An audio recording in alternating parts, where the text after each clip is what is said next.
Assalamualaikum warahmatullahi wabarakatuh. Penerus daripada Kalimur Rahman Musa alaihi salatu wassalam, dan kita tahu bahawa Nabiullah Musa alaihi salatu wassalam adalah satu di antara nabi yang paling masyhur dari nabi-nabi Bani Israel. Siapakah penerus Nabi Musa setelah wafatnya Musa? Inilah yang kita akan kisahkan di malam hari ini. Ma'asyiral muslimin yang dimuliakan Allah Subhanahu wa taala, setelah Nabi Musa alaihi salatu wassalam berhasil menyeberangkan Bani Israel dari kejaran Fir'aun, sehingga Allah Subhanahu wa taala tenggelamkan Fir'aun di Laut Merah dan mata-mata Bani Israel menyaksikannya. Akhirnya Nabi Musa pun kemudian mengarahkan seluruh Bani Israel ke arah Palestina. Banyak peristiwa dalam perjalanan Nabi Musa dengan Bani Israel menuju Palestina. Saya tidak hendak membicarakan peristiwa-peristiwa ini karena terlampau panjang waktunya. Saya akan masuk pada inti permasalahan. Ketika kemudian Nabi Musa sudah mendekati perbatasan Palestina, Nabi Musa alaihi salatu wasallam tidak bisa masuk karena di negeri itu dikuasai oleh orang-orang Jababirah, sehingga Musa alaihi salatu wasallam harus berjihad melawan mereka. Maka Musa alaihi salatu wassalam kemudian meminta kepada Bani Israel untuk siap perang dan berjihad. Tetapi Bani Israel lah kaum yang sangat pengecut, penakut, tidak berani berperang. Kemudian mereka justru mengolok-olok Musa alaihi salatu wassalam dan mengatakan, "Ya Musa, kalau engkau ingin berangkat perang, sana berangkat. Idhhab anta wa rabbuka faqatila." Berangkat engkau wahai Musa, ajak Tuhanmu perang berdua sana. Innaha huna qaidin, kami biar duduk-duduk menyaksikan siapa yang menang, siapa yang kalah.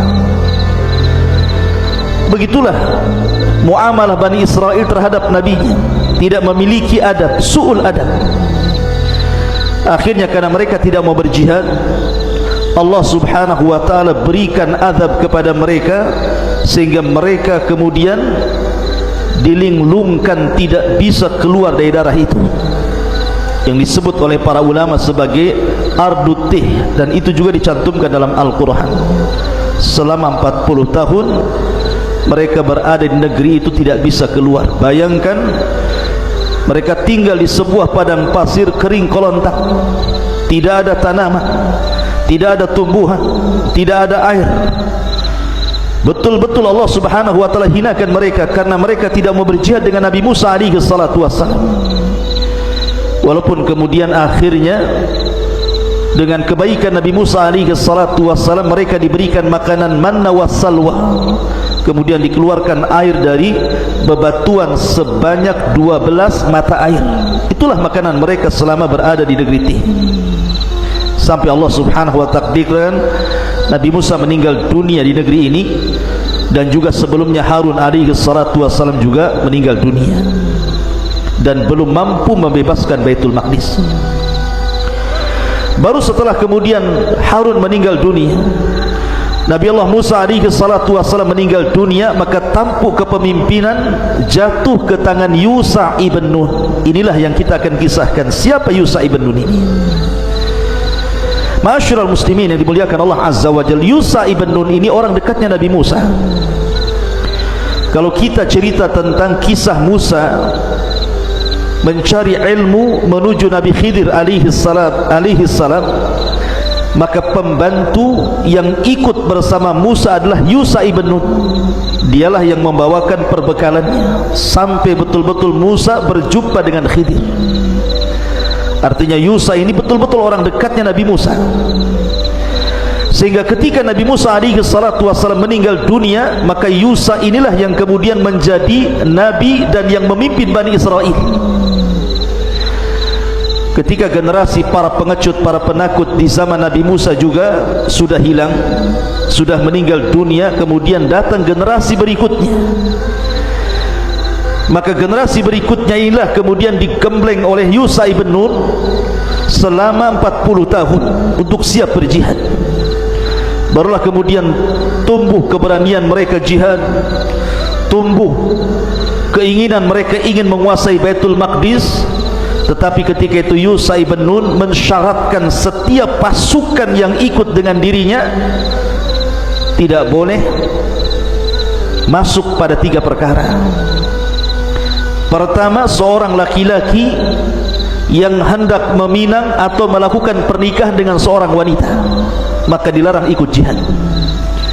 Karena nanti kalau seandainya dia ikut jihad, maka pikirannya akan kemana-mana, akan memikirkan wanita dan tidak memikirkan perang. Yang kedua, seorang laki-laki yang membangun rumah dan belum sempurna bangunannya, maka dilarang berjihad, karena kalau seandainya dia berjihad, dia akan berfikir tentang rumahnya. Kemudian yang ketiga, seorang laki-laki yang memiliki ternak, memiliki kambing, sapi atau unta yang bunting yang hendak melahirkan, maka tidak boleh ikut perang, sebab kalau dia perang dia akan pikirkan tentang kelahiran binatang ternaknya. Jadi memang Yusha ibn Nun ini memilih orang-orang pilihan yang hati mereka hanya tertambat kepada Allah dan tidak ada dunia sama sekali. Memang diajak jihad betul. Ma'asyiral muslimin yang dimuliakan Allah Azza wa Jalla. Makanya Allah Subhanahu wa taala berfirman, "Innallaha yuhibbul ladzina yuqatiluna fi sabilihi saffan ka'annahum bunyanun marsus." Sesungguhnya Allah Subhanahu wa taala mencintai orang-orang yang berperang di jalannya dalam barisan yang teratur. Mereka seakan-akan seperti satu bangunan yang tersusun dengan kokoh. Itulah yang dikehendaki Yusha ibn Nun. Memang pasukan itu disiapkan betul-betul dengan sangat matang, sehingga 40 tahun Yusha melatih mereka untuk berperang.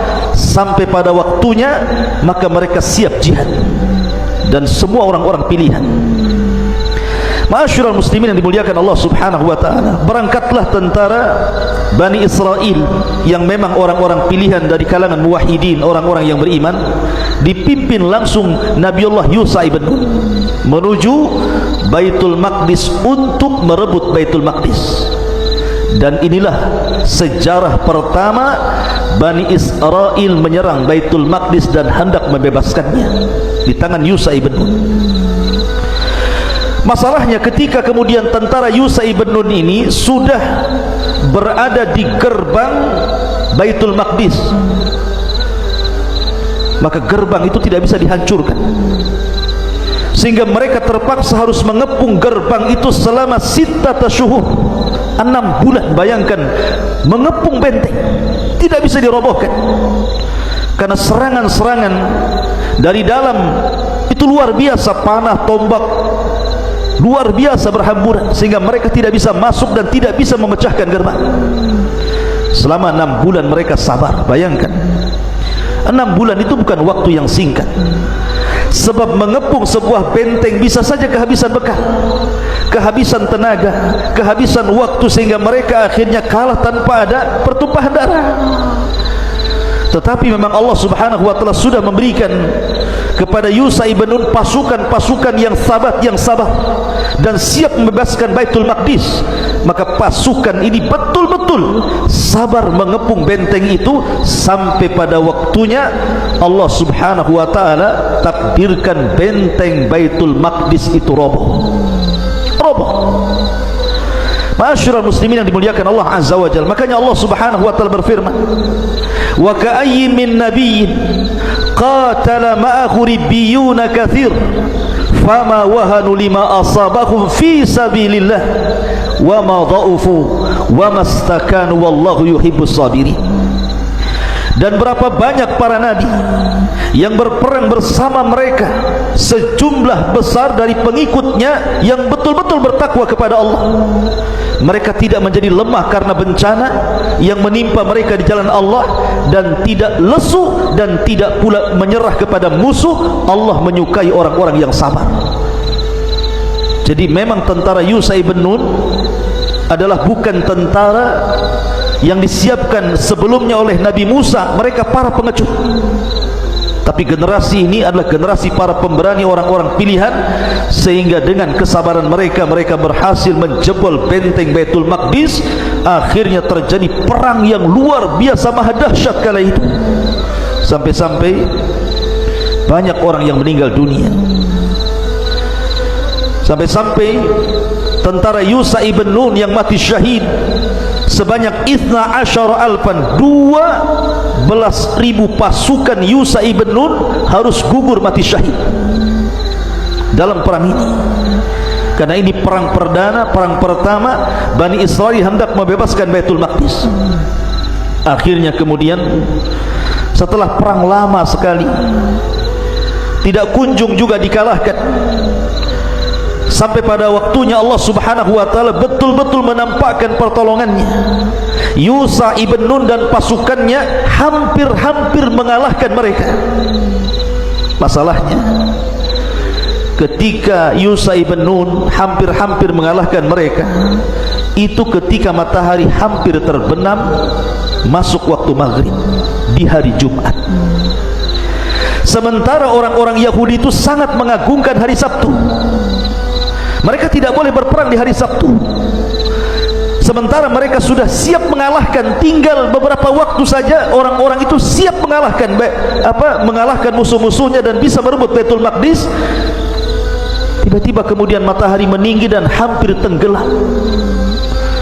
Maka Yusha ibn Nun akhirnya memandang matahari, dan ini salah satu mukjizatnya Nabi Yusha. Satu-satunya nabi yang bicara dengan matahari. Kata Yusha ibn Nun, dia mengatakan, ya ayyatuhas syamsu innani ma'murun wa anti ma'mur. Wahai matahari, sesungguhnya aku hamba yang diperintahkan Allah, dan engkau juga makhluk yang diperintahkan Allah. Kulluna nasiru ilallah, kita semua berjalan karena Allah subhanahu wa ta'ala. Allahumma asbih, Allahumma ihbisha li sa'atin. Ya Allah, cegahlah matahari itu, jangan sampai tenggelam sebelum perang ini dimenangkan. Subhanallah, Allah kabulkan doanya Yusha ibn Nun, dan ini salah satu mukjizat terbesar Yusha ibn Nun, bisa menghentikan matahari. Matahari itu tiba-tiba diam dan tidak terbenam, dan perang terus berkecamuk, sampai akhirnya kemudian Allah subhanahu wa ta'ala takdirkan Yusha ibn Nun dan pasukannya berhasil membebaskan Baitul Maqdis. Baru setelah kemenangan itu dicapai oleh Yusha ibn Nun, barulah matahari terbenam dan masuk di hari Sabtu. Ma'asyiral muslimin yang dimuliakan Allah subhanahu wa ta'ala, setelah kemudian Allah subhanahu wa ta'ala menangkan, Bani Israel berhasil masuk ke Baitul Maqdis. Dan ingat, Baitul Maqdis adalah tempat yang sangat mulia. Siapa yang menempati tempat itu akan mendapatkan rizki yang sangat banyak. Makanya Bani Israel setelah kemudian berhasil mengalahkan Baitul Maqdis, membukakan Baitul Maqdis dan mengalahkan para penghuni sebelumnya, maka Yusha ibn Nun sebagai rasa syukur kepada Allah subhanahu wa ta'ala memerintahkan seluruh Bani Israel, pasukan Bani Israel, jangan masuk kecuali sujud kepada Allah azza wa jalla, karena bentuk syukur. Kemudian yang kedua, disuruh mengucapkan Allahumma gfirli, ya Allah ampuni dosa-dosaku. Tapi subhanallah, lagi-lagi Bani Israel umat yang sangat degil. Perhatikan firman Allah subhanahu wa ta'ala, wa idh qulna dkhulu hadhihi alqaryata faqulu minha haitsu syi'tum ragadan wadkhulul baba sujjadan wa qulu hittah naghfir lakum khatayakum wa sanazidul muhsinin. Dan ingatlah ketika kami berfirman, masuklah ke negeri ini, maksudnya Baitul Maqdis, maka makanlah dengan nikmat dari berbagai macam makanan di dalamnya yang ada di sana sesuka dirimu, tetapi masukilah dari pintu gerbangnya sambil membungkuk sujud dan katakanlah, bebaskan kami ya Rabb dari dosa-dosa kami, niscaya kami ampuni kesalahan-kesalahan dan kami akan menambah karunia bagi orang-orang yang berbuat kebaikan. Jadi perintah Yusha ibn Nun itu sebagai bentuk rasa syukur Bani Israel berhasil membebaskan Baitul Maqdis, dan negeri Baitul Maqdis itu penuh dengan nikmat yang luar biasa. Setelah mereka berada di sebuah negeri linglung, tidak ada satupun makanan yang bisa dimakan kecuali manna dan salwa. Tiba-tiba kemudian berhasil membukakan Baitul Maqdis, kala itu negeri yang sangat kaya, makanan macam-macam, rizki Allah yang luar biasa. Makanya Yusha ibn Nun mengatakan, masuklah dengan cara sujud, kemudian katakanlah Allahumma gfirli, ya Allah ampuni dosa-dosaku. Tapi lihat bagaimana jawaban orang-orang Bani Israel akan perintah Yusha ibn Nun. Fabaddala alladhina zalamu qawlan ghayra alladhi qila lahum fa'anzalna 'ala alladhina zalamu rizqan minas sama'i bima kanu yafsukun.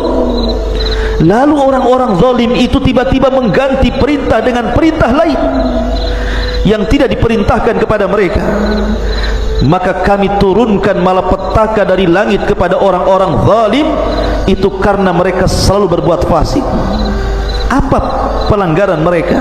Pertama, ketika Yusha ibn Nun menyuruh mereka untuk sujud, malah mereka kemudian berjalan membelakangi. Ini kan kurang ajar. Disuruh sujud malah berjalan membelakangi. Yang kedua, disuruh mengucapkan hittah. Hittah itu artinya Allahumma gfirli, ya Allah ampuni dosa-dosaku. Mereka ganti kata hittah dengan hintah. Hintah ini makanan. Disuruh untuk meminta ampun malah minta makanan. Kurang ajar Bani Israel. Makanya kenapa Allah Subhanahu wa taala mengatakan fa'anzalna 'alal ladzina zalamu rizqan minas sama'i bima kanu yafsukun. Maka datanglah malapetaka dari langit kepada orang-orang zalim itu. Apa malapetakanya? Ada yang mengatakan Allah kirim penyakit taun, semacam wabah. Ribuan Bani Israel meninggal karena wabah ini. Persis seperti mungkin sekarang, di zaman sekarang ada wabah corona. Allah Subhanahu wa taala betul-betul azab Bani Israel dengan diturunkan taun kepada mereka. Sehingga Allah Subhanahu wa taala gambarkan dalam Al-Qur'an bagaimana taun kemudian menimpa mereka, sehingga mereka ulufun hadarul maut, ribuan manusia itu lari dari taun karena menghindari kematian. Dan itu akibat ulah mereka, karena kebiasaan Bani Israel apabila bermuamalah dengan nabinya cuma dua. Pertama, mengingkari ajaran nabinya. Yang kedua, atau mungkin membunuh nabinya. Perhatikan firman Allah Subhanahu wa taala, walaqad atayna Musal kitaba wa qaffayna min ba'dihi birrusul wa atayna Isa ibn Maryam al-bayyinati wa ayyadnahu biruhil qudus afakullama ja'akum rasulun bima la tahwa anfusukum istakbartum fafariqan kadzabtum wa fariqan taqtulun. Dan sesungguhnya kami telah mendatangkan Taurat kepada Musa, dan kami telah menyusulinya berturut-turut sesudah itu dengan rasul-rasul, dan telah kami berikan bukti-bukti kebenaran berupa mukjizat kepada Isa putra Maryam, dan kami memperkuatnya dengan Ruhul Kudus. Apakah setiap datang kepada kamu seorang rasul membawa sebuah ajaran yang tidak sesuai dengan hawa nafsu kalian, kemudian kalian sombong, lalu sebagian kalian mendustakan dan sebagian kalian membunuh para rasul? Lihat Allah katakan fariqan kadzabtum wa fariqan taqtulun. Sebagian mereka Bani Israel terkadang mendustakan rasul, bahkan sebagian mereka membunuh para rasul. Siapa yang membunuh Yahya bin Zakaria? Bani Israel. Siapa yang membunuh Zakaria, Bani Israel? Bahkan ada satu desa 70 nabi dibantai dalam satu hari. Makanya Allah Subhanahu wa taala katakan, yaqtulunal anbiya'a bighairil haq. Mereka suka membunuh para nabi tanpa hak dibenarkan. Dan hari ini ikhwatu fiddin yang dimuliakan Allah Azza wa Jalla, tepat pada tanggal 27 Ramadan kalau tidak salah, terjadi penyerangan orang-orang Yahudi Israel kepada Palestina. Mereka membunuh orang-orang yang tidak berdosa, perang yang tidak ada aturan, membunuh anak-anak, membunuh wanita-wanita, membunuh orang tua. Islam melarang. Islam punya adab dalam berperang. Tidak boleh membunuh anak-anak, tidak boleh membunuh perempuan, tidak boleh membunuh orang-orang tua. Kalau hendak membunuh, bunuhlah tentaranya. Tetapi mereka sudah tidak punya aturan, karena memang dari dulu Bani Israel, orang-orang Yahud, mereka suka membunuh para nabi. Yaqtulunal abriya, membunuh orang-orang baik tanpa ada hak yang dibenarkan. Dan kita hanya bisa berdoa kepada Allah Subhanahu wa ta'ala, semoga saudara-saudara kita di Palestina Allah menangkan. Karena bagaimanapun Islam akan datang kejayaannya, akan datang masanya Islam jaya dan akan menghanguskan orang-orang Yahudi. Ma'asyiral muslimin yang dimuliakan Allah Subhanahu wa ta'ala, maka kembali kepada kisah setelah kemudian Yusha ibn Nun berhasil merebut Baitul Maqdis, kemudian Bani Israel menempati Baitul Maqdis, kemudian berjalannya waktu, akhirnya kemudian Yusha ibn Nun pun meninggal dunia. Kemudian digantikan para nabi setelahnya dan para nabi setelahnya sampai kepada zaman Nabi Samuel. Disinilah kemudian Bani Israel bosan dipimpin para nabi. Mereka ingin dipimpin oleh raja. Kami tidak mau yang memimpin kami seorang nabi. Akhirnya mereka meminta kepada Nabi Samuel untuk dipilihkan kepada mereka seorang raja, agar mereka kemudian bisa kembali jaya. Karena sebelum kemudian kedatangan Nabi Samuel ini, karena mereka selalu menghinakan para nabi, membunuh para nabi, sehingga mereka kemudian dihancurkan oleh seorang raja zalim namanya Bukhtun Nasr. Sebagian mereka ditangkap, dibunuh, dijadikan tawanan, akhirnya mereka menjadi hina. Karena kehinaan itulah mereka meminta kepada Nabi Samuel untuk dipilihkan raja supaya mereka kembali jaya. Maka Nabi Samuel pun kemudian memilihkan kepada mereka seorang raja pertama Bani Israel yang disebut dengan Raja Talut. Inilah raja pertama dari raja Bani Israel. Bagaimana kisah Talut? Bagaimana melawan Jalut? Bagaimana munculnya Nabi Daud? Tentu ini kisah yang panjang, tidak mungkin saya ceritakan dalam satu malam, dan kita akan bersambung. Mudah-mudahan kajian di malam hari ini bermanfaat untuk kaum muslimin. Akhirnya saya hanya bisa menutup kajian dengan membaca doa kafaratul majlis. Subhanakallah bihamdika asyhadu an la ilaha illa anta astaghfiruka wa atubu ilaik. Allahu ta'ala. Assalamualaikum warahmatullahi wabarakatuh.